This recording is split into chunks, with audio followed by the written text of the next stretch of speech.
Hi folks, welcome back to the Hoard. So, every once in a while things break, and about 10 degrees centigrade. Welcome to Saturday. And I told you guys that that thing passed on while I was doing the finishing welds on this. Like I would have liked to weld along here and so forth. But that thing, it was giving me a lot of feed problems. And then now the motor that makes the wire come out doesn't go on and off. And you can see this is pulled out, so I need to work on it. Well, in the Hoard, there are two other wire feed welders. There's this one, but unfortunately the button's broken. I got a really nice deal on this thing at a flea market, but it too needs repairs. And I don't want to go to Harbor Freight and buy another one of those because I don't have $100 to throw around. And quite honestly, the first one I bought on those stopped feeding, or got finicky about feeding. So I brought it back. I had the warranty on it, and I got that one, and now that one stopped feeding. What those welders are good for is if you're going to do like, a half a dozen welds a year, you buy one of those and it'll last you a really long time. Anyway, within the Hoard was this guy. I keep casting a shadow on it. This is what it looks like up close. So, Weld Pac 100. And I did buy the metal inert gas kit for it, the gas kit, so to speak. Though, I'm not going to use that right now. The Lincoln wire I bought for it, shielding gas not required. And it looks like I bought a big bundle of Lincoln wire also. Inner shield cord wire. So I don't think shielding gas is required for this either. It's got the same part number, so it's not required for this either. Now the story on this thing.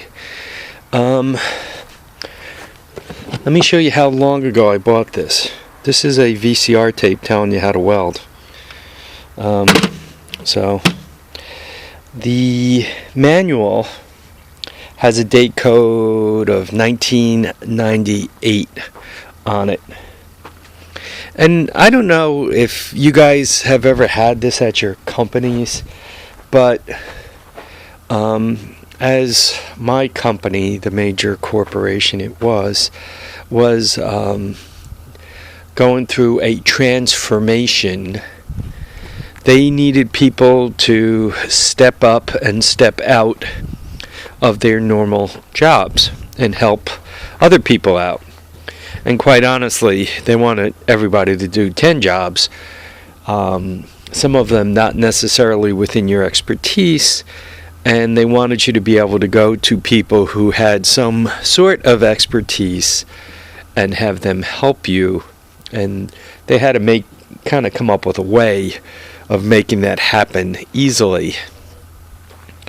So what they did was you were able to give out gift awards, $25 gift awards.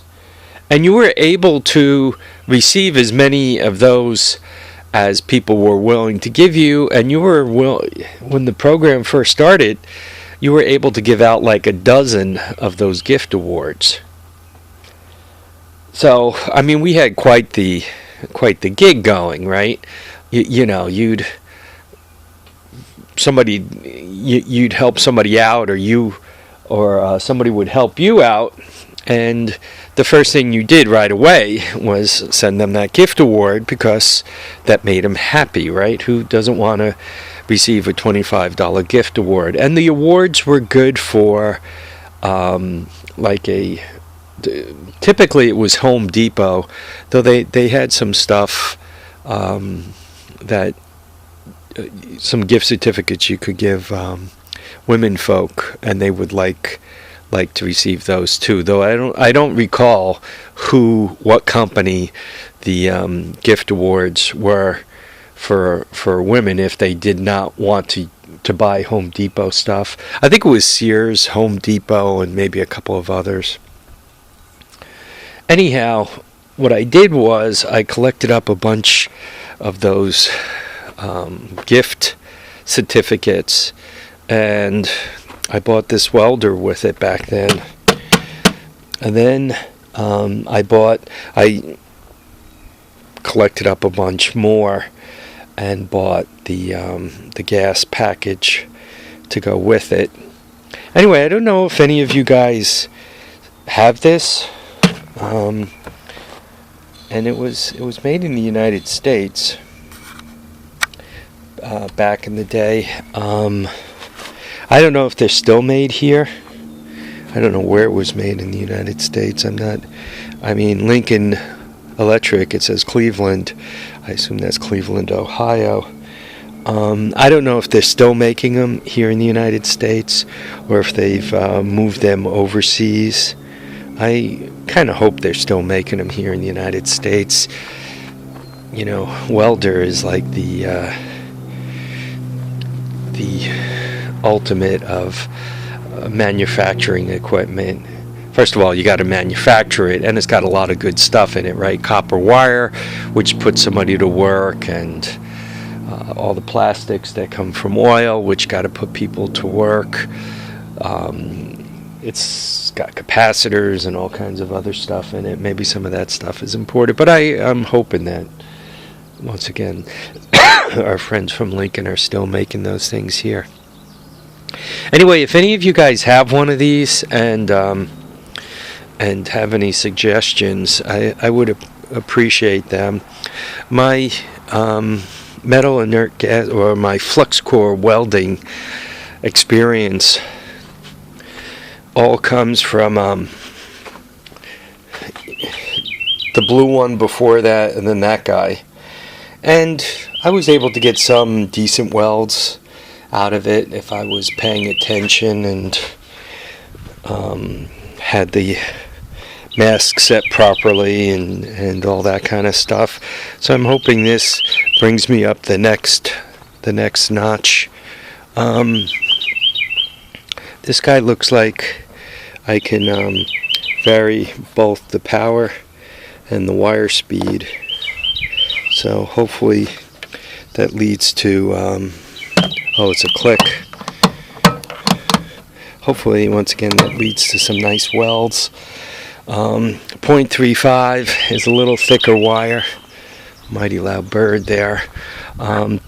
Typically I was using 0.030, so that gives me another 18% more wire I'm putting down. That thing, you can only do two power ranges, high and low.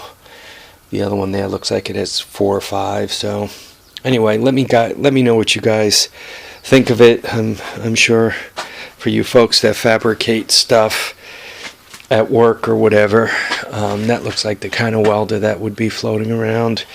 I also need to figure out what to do with this Silver Beauty. Right? I got this thing cheap, like I think it was less than $50, and it was part of a bigger deal. I think I picked up a toolbox and a couple of other things with it, and I think I gave the guy like $80 for the whole pile of stuff. So I don't have a lot tied up in it, but I would like to see that one go again too. Especially I popped for the tank, right? That's full of argon, I believe. I'm not sure. And it's not wearing a neck tag. I went to a welding supply store Actually, what I did was I bought a new tank, and then I went to the welding supply store, and they swapped them around. I remember the inert gas was, I thought it was expensive. It was like 40, 50 bucks, 50 bucks, 60 bucks. It seemed, I remember thinking when I got it, boy, that's more than I paid for the welder. Okay, that's about it. I'm going to be futzing around with this. I see I have some wires I have to hook up. I mean, this looks like it just plugs right in, so that's no big deal, but that probably controls the wire, and one probably controls the wire, one probably turns the power on and off to the arc. What do you think of this face mask? I guess they believe in one-handed Tommy. Yeah, I'll be welding with it soon, and we'll see how it all turns out. Anyway, folks, I want to thank you all for watching and commenting and subscribing. Remember to keep your feet down, keep your head up, and get out there and enjoy all your days, especially a beautiful day like this. You got to go out and have some fun. Take care now, folks. Bye.